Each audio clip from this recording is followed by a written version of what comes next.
Can you imagine seeing that development of the highway, living in a Gilded Age mansion, like from 1919 to the 60s? Yeah. Like, what a different world. Absolutely. Absolutely, Right? for sure. And then, like, if you actually lived here too, right in the 60s, starting to have like counterculture protesting and the art like movement with feminism and you know, LGBTQ rights. I don't know. I'm always fascinated with people who stayed in these homes and how are they balancing these. Absolutely. Well, it happens in the series, balancing electricity, balancing women's rights. Right.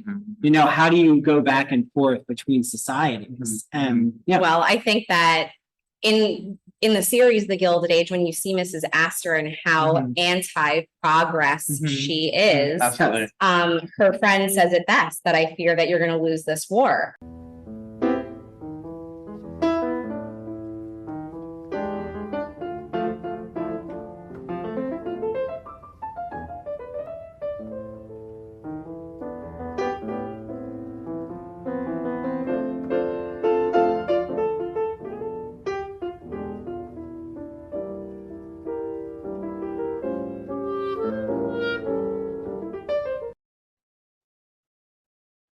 Wow. Now, was that an energetic teaser or what? You can definitely tell this was recorded in person. It's recorded at a really special place on Long Island. I'm not revealing it yet. You'll hear soon. And you'll also hear about my two co-hosts who are joining me. One of them, if you listen to part 1 of the Gilded Age series, you know. And because this was filmed in person, I'm still kind of finagling my way around the microphone settings and taking into account where I'm recording. So thank you all for bearing with me. Thank you to this location for letting me test the in-person recording. I can't wait to do another in-person episode, and I will definitely jump at the chance to do it again in the New York area. So I also want to let you all know that part 1, if you didn't listen to it, it's in our show notes. Go to our podcast episode notes, listen to it before, listen to it after this episode.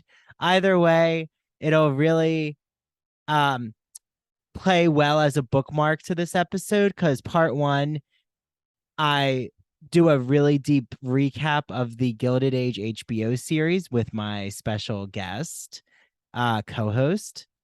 And also, this episode is actually free to watch as a video version, and you don't want to miss this video. So head right into our show notes, and it is on our Patreon for free. It's amazing to actually see all the interactions with myself, my two guest co-hosts. I love watching back the videos because I don't even realize, you know, how we're all responding to each other in the moment. And also the setting of where we're filming is so beautiful to witness and to see what's in the background. Okay, well, everyone, without further ado, here is part 2 of the Gilded Age recap. Enjoy. Hi, everyone. Welcome back to the Ivory Tower Boiler Room. Yes, Danielle is here with me again. Now you can see Danielle. So we're just going right back to where we left off from part 1. And you might notice there's an art exhibit behind me, and there's a new co-host with me. So, hello, everyone. You know, who is this surprise face? I am Alex Maccaro. I am a research associate here at the museum. Oh, at what museum? The Nassau County Museum of Art. Yes. So we'll get into why we're at the Nassau County Museum of Art. We teased that we would record, and I always deliver on my promises.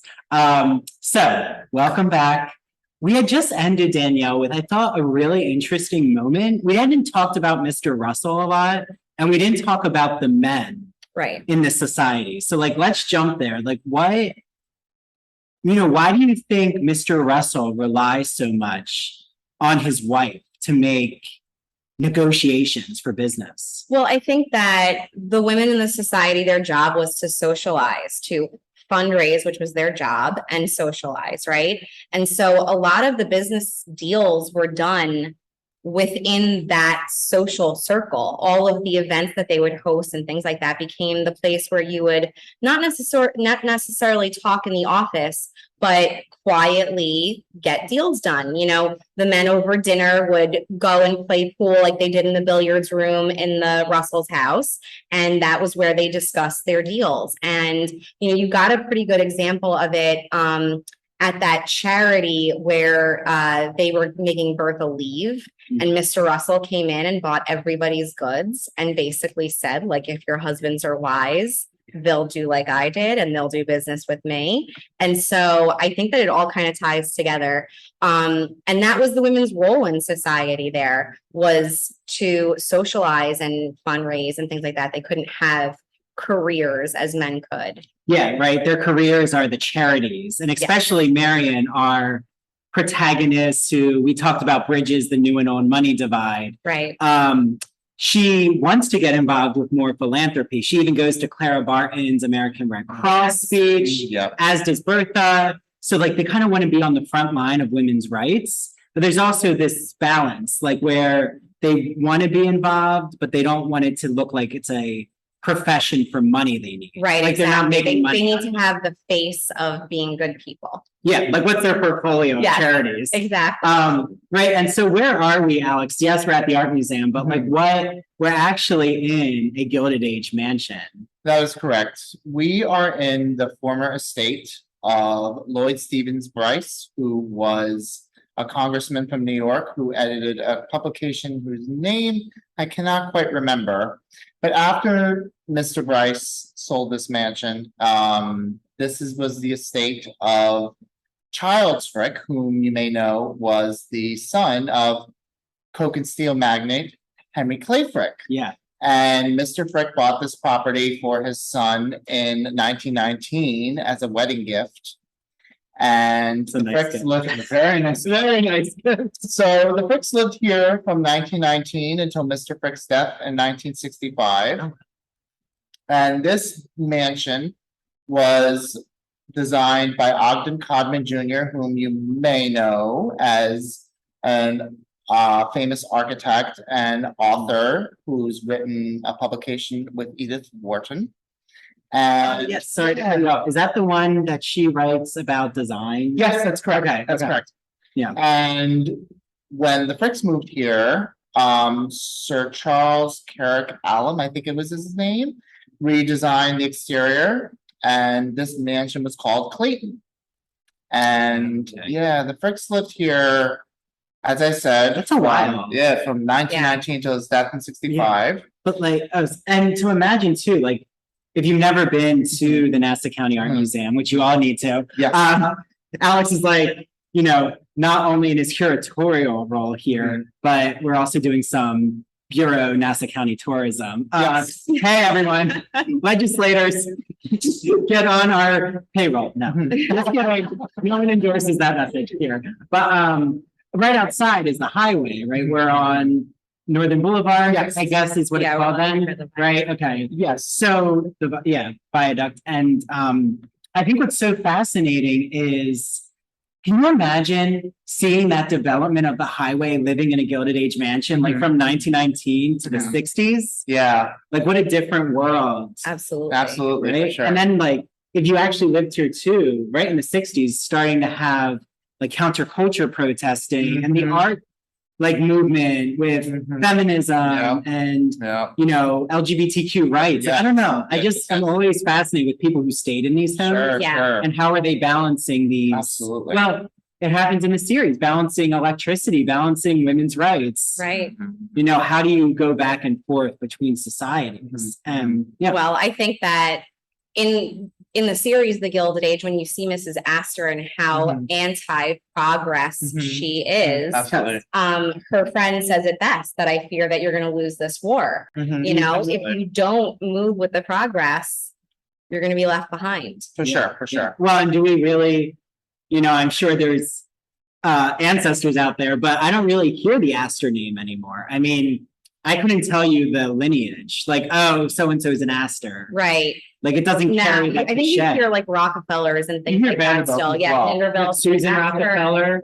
Astor, I agree with, and I honestly don't know the lineage to present day. Yeah, well, I'm sure that they probably, if we know what happens, they married new money, so I'm sure the name might have been a Vanderbilt, Yeah. Rockefeller. Yes. Absolutely. Yeah, for sure. and I'm not sure, Alex, Danielle, how much you know of the Khans from Ohika Castle, but Yes. it's kind of like with the Frick family. Yes. I mean, I was just on the Upper East Side, photos on our Instagram at Ivory Tower Boiler Room, but I passed the Frick collection, Mhm. which it's still undergoing the main. It's undergoing major Because I renovation. love when the Yeah. museum is there in the house, but, Absolutely, yeah. which is why I love the Nassau County Art Museum. Yes. But I just imagine, okay, this is my father's mansion. I'm on the Upper East Side, and now I'm gonna go out to the country to Roslyn. Mhm. Like, it's the way that the Khans also Mhm. had Sacred Heart was That's their right. mansion. That's Right. right, that's right. And then they went out to Ohika, Mhm. and I always say that's the furthest you think of the mansions because it's in Cold Spring Harbor, Yes. Woodbury, which Right. is kind of like out there. Mhm.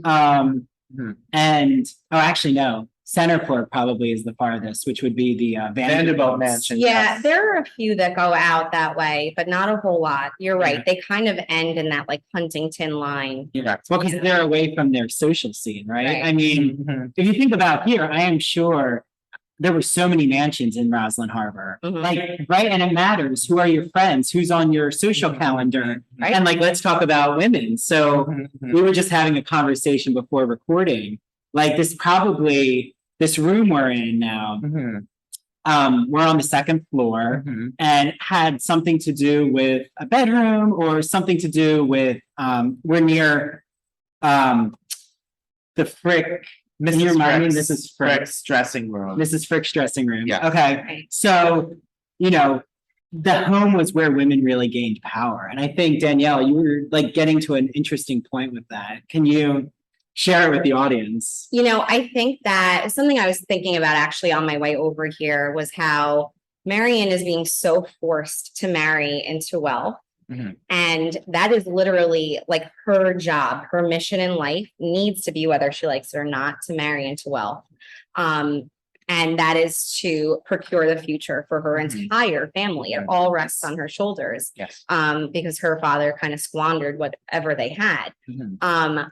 But what was getting my goat was how Tom, her love interest, could move to New York with no money, Yeah. No connections. lineage, Yes. and be able to not only date her potentially, but date another woman who he was kind of seeing on the side, Mhm. trying to figure out where he would get the money from the fastest. Yeah. And what is that saying? A wolf in sheep's clothing? Yeah. It kind of is like that, right? And rake. A rake, if you don't know, in the 1700s, a rake meant like a gambling, Mhm. lustful. That's like his last name. Pleasure seeker. Yeah. Horny man. We'll try to, I guess, watch our language in the Frick property here. Right. Yeah. So, but it's true. He is. It was like He breaks your nerves. aggravating me as I was thinking about it because she was so in love and she really wanted to marry for happiness. Mhm. And he just proved to her that no matter what you want as a woman in that time, you can't have what you want. Well, and how do I you don't know if we're moving Well, reverse in present day. yeah. It seems like Well, we that. see that, right, with You know. flashiness, like we were talking about, Mhm. there's that saying, like, money screams, or my friend always says, money screams, but wealth is quiet. Mhm. And like, when someone revs their engine of a car, like, to me, that's like, okay, I'm so flashy, like, look at me. Right. Like, in a way, they're forcing themselves into a social class, and usually it's because they want to perceive themselves as having money they don't have. Sure. But again, I also blame that on our capitalist model because it's kind of more and more and more. Yeah. And Yeah. I mean, I think that in that era, particularly the idea, the old money always built these like austere brownstones, and it was the new money, the Vanderbilts, that came in with their limestone and Mhm. carvings and ornate and literally gilded. Mhm. It wasn't solid gold, it was gilded, it was made to look Yeah. expensive. And that was their mission, was to prove their wealth and establish their place in society. Yeah, yeah. Well, and I think they succeeded in the materialist realm, Absolutely. you know, and I don't even know, were the Fricks, because I think Danielle and I were going back and forth. We didn't know, like, would we consider the Fricks new, old, a blend? Not quite sure. I mean, I guess if they were buying this house in the earlier part of the 1900s, I mean, I think that the real Gilded Age is considered like late 1800s, right? Yes, So I would It's say true. they were probably on the tail end of that, probably. but yeah, so maybe newer money. Yeah, Newer. not, like we're so close to, Cedarmere, to William Cullen Bryant. Yeah. Yes. Like, I consider him more of an older money. Yes. Like buying the farmland, right? Like, I think if you bought, well, that's the old money establishment, is they bought land, like they bought Yeah. farmland, Yes. they kind of had the name in the blue book. I mean, they were the ones though that like settled Long Island. Settled. Like, they were Yes. the first ones Southampton, here. the Yeah. Hamptons. Yeah. For sure. Yep. for Yes. sure. Which I think is I mean, one of if the you oldest look areas. at like late 1700s maps of Long Island, it's just tracts of land that are owned by the same people. Yeah, and it says There's their like name, 6 doesn't family it? names. Yeah. Yes, yes. There's like Absolutely. Hicks at one point. Yep. I mean, Bryant's is another one, but there's Titus is another one. I mean, there's like there's like 6 families.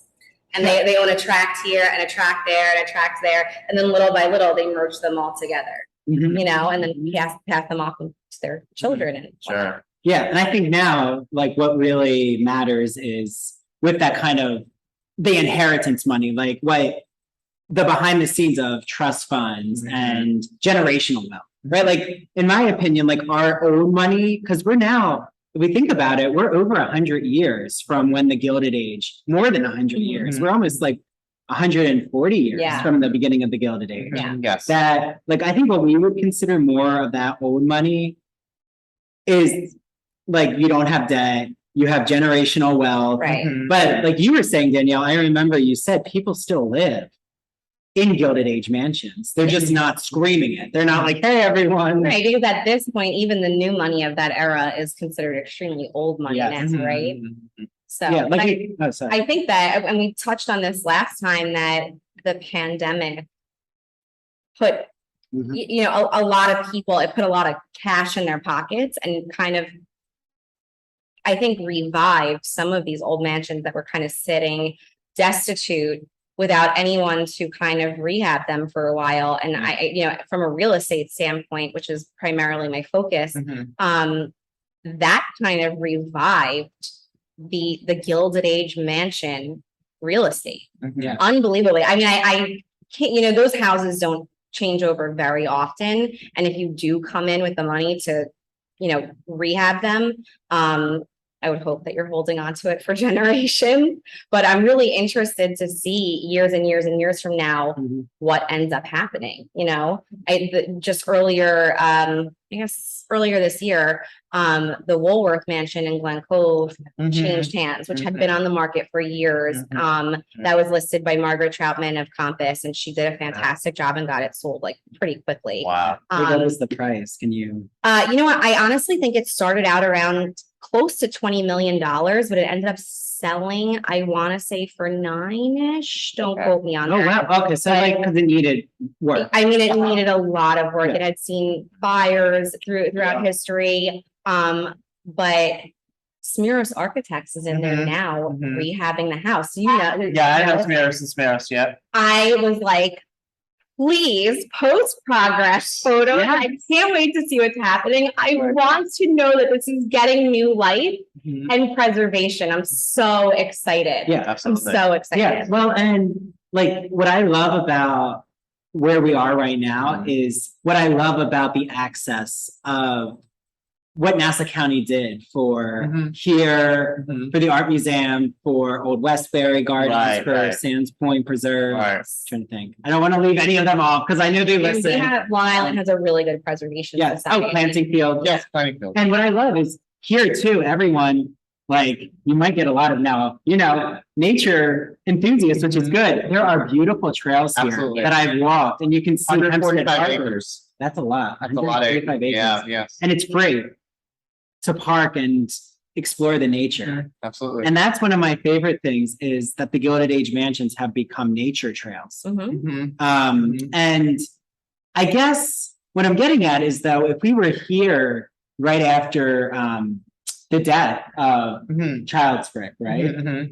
I think the mansion was in that disrepair that happened to almost all of them, where like I remember in Okeka seeing pictures of like camp settlements, like people had kind of like you were saying, they had actually like built fires to just stay warm. Like it became a lot of squatters here. Yeah, squatters. And there was really no one monitoring because the families had just I mean, sold it off and converted them because at some point the institution of income tax comes in and it kind of puts an end to this era. Absolutely. Where you can't afford the upkeep and the money that you were making from the railroad and the oil and all that kind of stuff is now getting taxed, and now you're taking home half of what you were before, you know, and then you have property taxes. So if you're a current day owner of these houses, it's impossible. Yeah, because you're not just living in your suburban home or even living in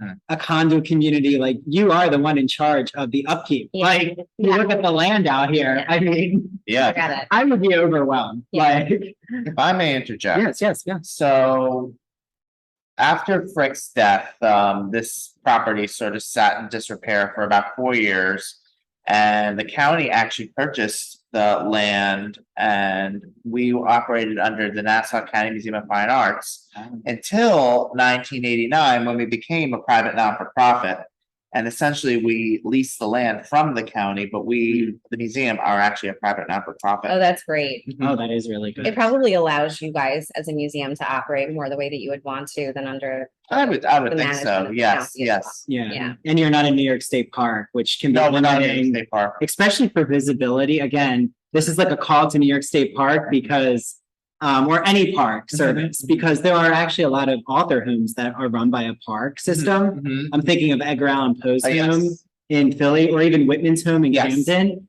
And because they don't have enough funding, sometimes they can't afford people to be there for touring. Like the appointments are very limited. They can't go to conferences or events to like explain the history. So I love, like, this is a call. I think we need more of these private not-for-profits. Here again, want to make sure I use the right term. Yes. But so another element we didn't really talk about was the juiciness, which was sex in the Gilded Age. Oh yeah. Okay, hold on to that question because we'll be right back. But first, a word from our sponsor.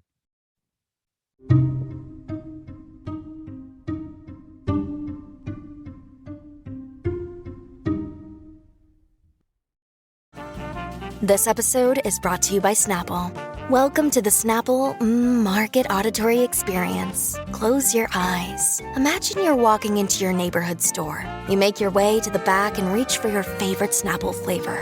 You can't wait. You take a sip. Whoa, that's a lot of flavor. What flavor are you holding?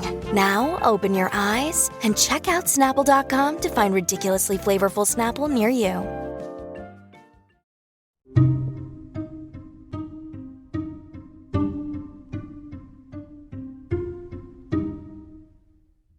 And I'm sure, the Frick family had its own, they had their own affair, sorry. Don't want to spread that. Another really the ghosts are going to come for us. But, I'm sure that they enjoyed themselves as a couple. Yeah. So there is that moment there's a few moments, but we have Mr. Russell. We think he might go for the ladies' maid. For Bertha's maid, because she literally throws herself naked in the bed. Yeah. It's like she goes for this proposition, but he turns her down. Yeah, he turns her down. But he also they really do show a lot of love and like minor sexuality between the two of them, but like how he comes into her bedroom, and they very clearly have a relationship of love. There's a real connection, which is not common. Right. It wasn't just exactly. It wasn't just you have to marry this person because it will be good for our family. We're just gonna tie is what she's trying to do to her daughter, which is like she's doing the reverse of what she did with Mr. Russell. But again, like we kind of know she didn't come Right. from money. Right. Like, I mean, I'm sure she came from some money, but it seems like she was more of like a middle class person. Right. Who married wealthy. Right. And like any parent would, they want better for their children. So understandably so. But ultimately, you would hope that love is one of those important things for your children. But I think we see that, I mean, I see that so much now, not to get all existential on everyone, but, and again, you're right, Danielle, you pinpointed that like you want better, but I even see like parents who didn't go to college are the ones who usually are even more of an enforcer for their children. Yeah, the things that you didn't have, you want for your children when it may not be what's right for them. Yes. Absolutely. Yeah, yeah. Well, and I'm sure too, the ones, I'm not saying the ones who did go to college aren't also trying to, you know, have expectations, but it is, you're right. Sometimes like what someone didn't do, it's that living vicariously through the children. And that, you know, it's a toxic trait. Absolutely. But I'm not a parent, so we'll see. Check back if I'm a parent eventually. We'll see how this ages. But yeah, the other sexual moment I really like is it's not just sexual, but it's the way that queer male desire happens with the Van Ryn son and forget the name of his lover. But the Van Ryn son knows he needs to marry. He's like, no, I have to marry. We're not going to just stay bachelors. Yeah. Which is interesting because he could be a bachelor. Was fascinating in that part of the storyline to me was that he would have rather been seen with the handmaid. Yeah. Which would be so scandalous than be known to be homosexual. Yeah.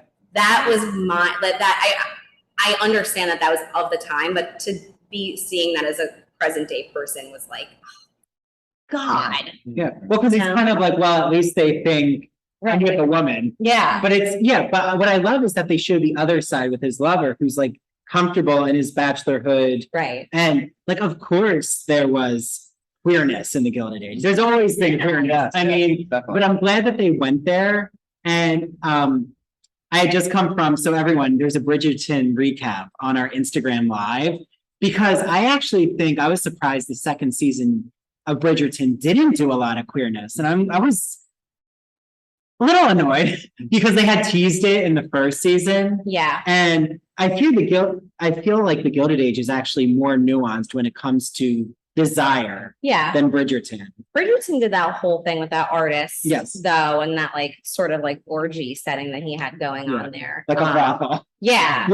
And I feel like that will continue to unfold as the one son probably becomes a little bit more of a prospering artist.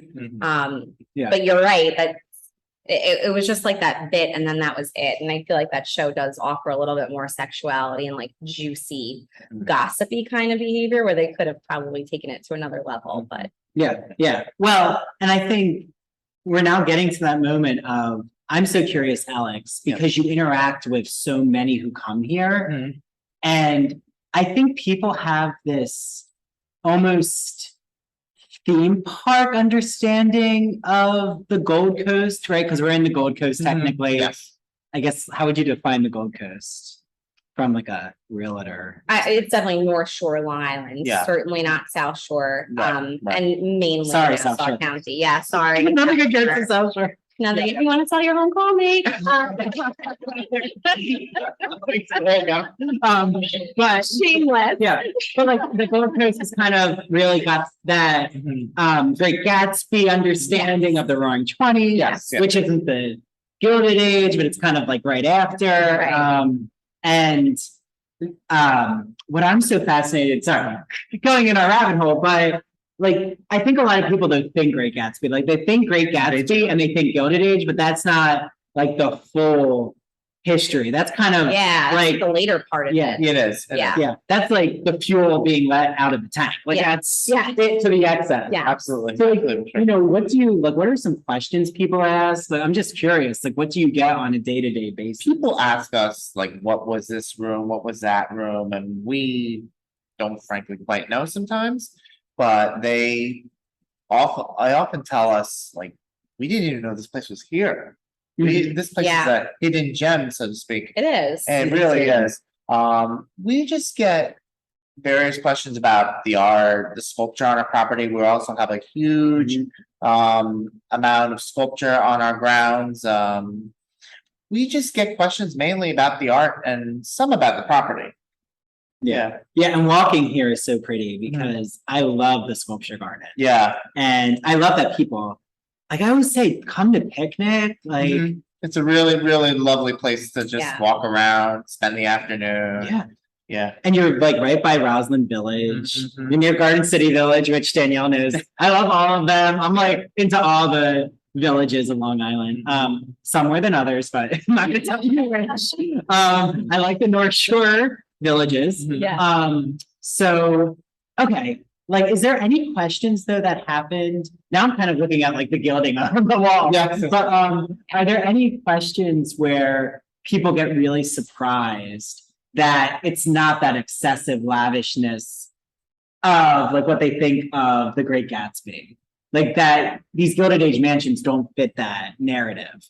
Like there weren't crazy parties. This was a bit of a especially in the first time, this was a bit of a later Gilded Age mansion because they moved here in 1919. Yeah. Which is sort of the tail end of the Gilded Age. Right. But we don't really get any surprises from people other than just we didn't even know this was here. It's here. Yeah. Yeah. And they even are surprised that this was a Frick estate. Mhm. Is there an equivalent of a ballroom downstairs?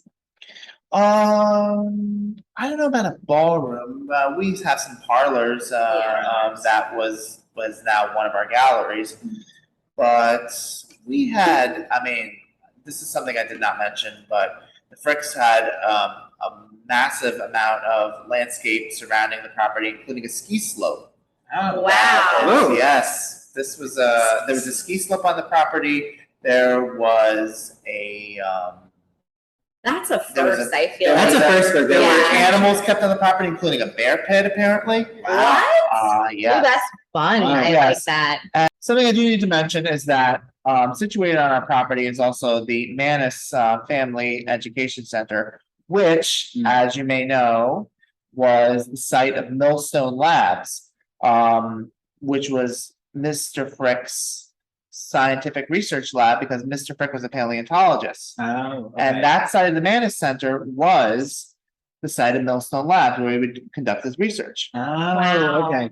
So yeah, so they were, I can tell, like they were a more introverted, they didn't want Especially Child's Frick Yeah. child. and his family, yes. Yeah, and they were nature enthusiasts. Like I can tell, like you would want this property. Oh. I would, like if you love the outdoors, Right. this is a land, this is like being with the land. kind of Especially property. Mrs. Frick, who was very into nature and recruited this nature landscape designer named Marion Kruger Coffin to essentially redesign the gardens in the 1920s. Oh, Wow. yeah, I like the gardens here. Yeah, Oh, and there's a cool, what do you call the, like where the weddings or events happen? There's like a little gazebo. It's not a gazebo, but it's not a gazebo, but the name It's escapes me. kind of, they have like Kind a of. shell, like almost like a band. The name shell. escapes me actually, but there is an area by the formal gardens where they have sort of this almost like a pavilion, but Pavilion, yeah, somewhat, Yes, yes. yeah. And if you go down the trails, Mhm. this is for everyone out there, you can actually see some of the older farmhouses. There's that Yes. like one street where That there's is farmhouse. So that is the I believe the site of a farm of William Cullen Bryant, the Dewey Cottage, Jerusha Dewey Yeah, Cottage. there, Jerusha Dewey Cottage. Jerusha Dewey. Yes. Okay, And that is now just abandoned and was he a Quaker? Dewey? Yeah. I'm not sure. Well, the only reason I ask is because I know when Brian bought his house, Mhm. in the 1830s ish, he bought it from Quaker farmers. Yeah. This was the Quaker area. Right. Oh, yes. Yeah. Right. Oh, that makes sense. Because Roslyn means Roseland. Ah, okay. Very good. Yeah. Very good to know. Yeah. Just in Learn case. something new. Very good, Danielle. Yeah. Houses in Roslyn as Roseland. Unfortunately, the Dewey Cottage just lays abandoned now and Oh, we wow. are, no, it's, nobody goes in there. It's really not really open to the public. Everyone out there, don't do But it. it's on the property. It is or- on the property situated on our, and we've been sort of considering what to do with it essentially. Maybe an art cottage, maybe That would be. Bed and breakfast. We've been working. I'll on go, that. I'll live there. Hey, Yeah. Dr. Charlie Riley. I'll move in. Let me take over. Artist residency, perhaps. I like an artist residency. Yeah, that would be nice. Okay, Alex will move in. We'll take turns taking care of it. That's really. Yeah, I think as we wrap up, I mean, there's a really cool exhibit Mhm. that's being planned here. So Danielle and I got to see the Impressionism art, but there's Yes. something like drastically, excitingly different happening. So when is your new exhibit opening? So currently we are working on an exhibition on the supernatural in art. It's called Other Worlds Than This. And it opens July 23rd. Oh, so it's open, everyone. When you're hearing this, it's open. Yes, yes. So it's gonna be a lot on the supernatural and the surreal and a bit of the mythological and mythical. It's gonna feature art from everything from Salvador Dali to ancient Roman to contemporary artists such as British artist named Christopher Winter, who does a lot of ghosts and otherworldly paintings. Macabre things. Macabre, yes, Okay. yes.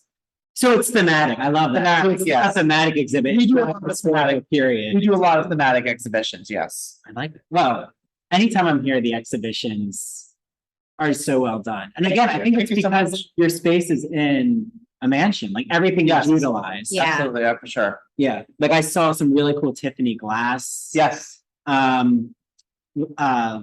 Lanterns. No, that's not. lamps. Lamps, thank you. Yeah. Lanterns. Well, because a huge one is a lantern, yes. But the way like the light, literally, you can all see right now, the light is shining from the balcony of the second floor. So it's a really beautiful experience to be here. For sure. The nature, the sculpture garden. Let's see. What else can we throw out there? Well, you have a lot of cool events. We do have a lot of cool fun some members events, a lot of family events and education programs. Weddings. Weddings, yes, we are a big venue for weddings. Yeah.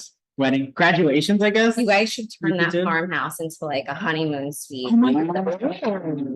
Ooh, I like that. Okay. Danielle could like, we should, all with that with her real estate background. Okay. Well, you could run the, Right? run the books. Okay. Yeah, you're doing the bookings. Yeah. You're like, okay, what day? Okay, you're good.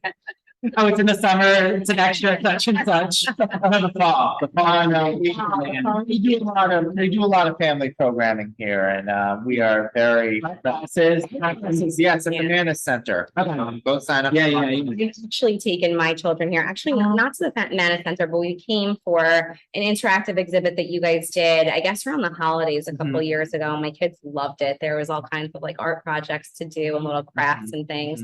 Wonderful. Maybe like when you guys had Hunt Slonim, I feel like. That was That was- Hunt Slonim was a good exhibition. That was great. Yeah. Oh, and I think you do a light show too. We are contracted with a company to do a lantern festival Oh, during around end of Halloween towards the new year. That's really, oh, yeah, I'll have to come back. I'll be back. Okay, we'll be back. We'll Yeah. figure out. I am sure there's gonna be something out in the media Yeah. connected to Yeah. the Gilded Age connected. Maybe even we can get more, like we could even do a Great Gatsby kind of discussion. 'Cause That was really nice. we like have not touched the surface with the rowdiness. 'Cause Yeah. There's the We rowdiness. did do a Jazz Age show back in. Oh, that's right. 2017. Yeah. Yes. Oh, and also, are we allowed to say that there's going to be something Gilded Age related? There may be something next summer pertaining to the Gilded Age.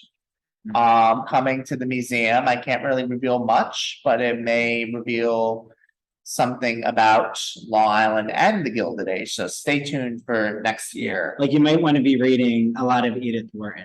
Edith Wharton. Danielle, yes. I'll be You might want to get your membership for the museum now so that you're Yes. the first to find out about That's it when true. it happens. That's true. Yeah. And I'm gonna like, give Danielle some Edith Wharton recommendations. Yeah. I'm gonna get you up to speed. I need to learn. I actually just started listening to a podcast. I think it's called The Gilded Men, Mhm. but there's like a whole Ooh. Wow. series about Edith Wharton. That's so yeah. interesting. Well, and offline, I'll tell you, but everyone out there, there's an amazing, if you go on Audible, like type Edith Wharton drama, and there's condensed performances of her Wow. dramas. Okay. Because I like Like to the Age hear of Innocence and stuff? exactly, like so they're doing That's more cool. as a radio play. Wow. It registers Yeah. well. I love just listening to that. That sounds amazing. Okay, well, Danielle, where can everyone find you? What is going on right now with your market of real estate? So there's a lot happening right Yeah. now. Obviously, we all know that there's a lot of changes happening in the market. I am at Compass, primarily in Garden City, but all over New York. If anybody is looking to buy or sell a house, or just wants to talk about historic homes, I'm here for that too. You can find me on Instagram at Danielle Nero. That's Nero Realtor. Related to the ancient Roman Emperor Nero? I just told my son that yesterday. He was asking me about the Colosseum, so I turned on this whole like documentary for him. And as they were running through the emperors, I was like, so eventually they're gonna get to one with our name. I knew it's evil. Oh, yeah. He was like, that's cool. I was like, you're already a tyrant. We don't need to learn any more from that guy. But yeah, so, okay, well, follow Danielle. Also, Yeah. Alex, where can they follow you? So you can follow our page at Nassau Museum, one word, Nassau Museum. And my personal Instagram is ACMACCARO, AC Maccaro. And our An website. Irish name. And our website is nassaumuseum.org, and we would love to have you visit our museum. Yeah. And you might see me, probably. You'll see Danielle. 'cause You'll we're- see us together Yes. as I help Andrew look for. Yeah, she's my real estate agent. So I'm in this area a lot. Okay. Manifesting things, because the podcast is good for manifesting. We speak and it happens. I believe that. Thank you all. Make sure you really want to see this video. So if you're listening to audio, go to our Patreon, patreon.com/Ivory Tower Boiler Room. You can watch all video interviews unedited. You're going to see the ins and outs of us recording here. Maybe I'll put some of the bloopers up of us trying to test the audio. $5 a month, which is less than iced coffee at Starbucks, I can tell you. And I know Danielle and Alex are big Starbucks people too. So that price, well, it's another discussion for a different day. Inflation is a whole other discussion. Right. Thank you all. And that's our Gilded Age series. So I think we might be back with something in the late fall, winter. So we'll be back. We'll find something. Okay. Bye everyone. Bye-bye now. Thank you so much for listening to the Ivory Tower Boiler Room, or True Crime in Academia. I'm Andrew Rimby, the executive director. Our team includes Mary DePippi, our chief contributor, Nicole Arguello, our marketing assistant, and Kimberly Dallas, our editor. Ivory Tower Boiler Room episodes come out on Monday, and sometimes I'm joined by a guest co-host. Make sure you follow us on Instagram and TikTok at Ivory Tower Boiler Room, and on Twitter at Ivory Boiler Room. And here's Mary. Hello, everyone. I am the host of True Crime in Academia. Do not forget to follow True Crime in Academia on Instagram and TikTok at True Crime in Academia. And coming soon, there will be a Twitter also at True Crime in Academia. Now, if you're like me, you like to have bonus episodes. I love extra content, don't you? So go to patreon.com/Ivory Tower Boiler Room. Not only do you have access to our video interviews, but you will also be able to access never before seen bonus episodes. So like I said, we don't release them anywhere else. You can only get those on Patreon. So go to patreon.com/Ivory Tower Boiler Room and become a subscriber today. And don't forget to listen to Ivory Tower Boiler Room on Mondays and True Crime in Academia on Tuesdays.